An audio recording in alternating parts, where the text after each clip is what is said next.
BJP అగ్రనేతలు సైదిరెడ్డితో టచ్లోకి వచ్చారని వార్తలు వస్తున్నాయి. పార్టీలోకి వస్తే నల్గొండ పార్లమెంటు సీటు ఇస్తామని ఆఫర్ చేసినట్టు తెలుస్తోంది. ఈ వార్తల్లో నిజమెంత? సార్వత్రిక ఎన్నికలు సమీపిస్తుండటంతో పలువురు బీఆర్ఎస్ నేతలు పక్కచూపులు చూస్తున్నారు. ఇప్పటికే 3 సిట్టింగ్ ఎంపీలు గులాబీ పార్టీకి రాజీనామా చేశారు. ఇక తాజాగా మరో నేత కమలం వైపు చూస్తున్నట్టు తెలుస్తోంది. హుజూర్నగర్ మాజీ ఎమ్మెల్యే సానంపూడి సైదిరెడ్డి బీజేపీలో చేరనున్నారని సమాచారం. ఇప్పటికే బీజేపీ అగ్రనేతలు సైదిరెడ్డితో టచ్లోకి వచ్చారని వార్తలు వస్తున్నాయి.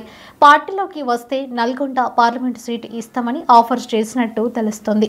అయితే ఈ అంశంపై సైదిరెడ్డి నుంచి క్లారిటీ రావాల్సి ఉంది. 2019లో ఉత్తమ్ రాజీనామాతో జరిగిన ఉప ఎన్నికల్లో హుజూర్నగర్ నుంచి ఉత్తమ్ పద్మావతిపై ఎమ్మెల్యేగా గెలుపొందారు సైదిరెడ్డి. ఇక ఇటీవల జరిగిన అసెంబ్లీ ఎన్నికల్లో ఉత్తమ్ కుమార్ రెడ్డి చేతిలో ఓటమి పాలయ్యారు. అందుకేనా ఈ చేంజ్? ఇక సార్వత్రిక ఎన్నికలు సమీపిస్తున్న వేళ దక్షిణ తెలంగాణలోని బీఆర్ఎస్ నేతలపై ఫోకస్ పెట్టింది బీజేపీ. ఇందులో భాగంగానే నాగర్ కర్నూల్ సిట్టింగ్ ఎంపీ పోతకంటి రాములును పార్టీలో చేర్చుకుంది. ఇక ఖమ్మం జిల్లా బీఆర్ఎస్ సీనియర్ నేతతోనూ బీజేపీ నేతలు చర్చలు జరుపుతున్నారని సమాచారం. లోక్సభ ఎన్నికలు సమీపిస్తున్న వేళ రాష్ట్రంలో రాజకీయ సమీకరణాలు మారిపోతున్నాయి.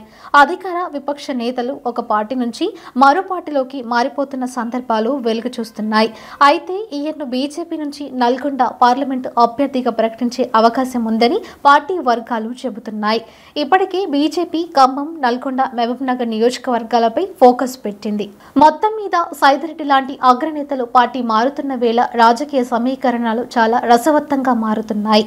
తెలంగాణ ఎన్నికల ఫలితాల్లో అధికారాన్ని కోల్పోయిన బీఆర్ఎస్ పార్టీకి ఇప్పుడు సొంత పార్టీ నేతలని కాపాడుకోవడమే పెద్ద తలనొప్పిగా మారింది. బీఆర్ఎస్ కి రాజీనామా చేసి బీజేపీ, కాంగ్రెస్ పార్టీలో చేరేందుకు క్యూ కడుతున్నారు కొందరు నేతలు. అయితే లోక్సభ ఎన్నికలు దగ్గర పడుతున్న నేపథ్యంలో నేతల రాజీనామాలు బీఆర్ఎస్ పార్టీకి పెద్ద ఎదురుదెబ్బ తగిలినట్టయింది. చూడాలి మరి ఏం జరుగుతుందో.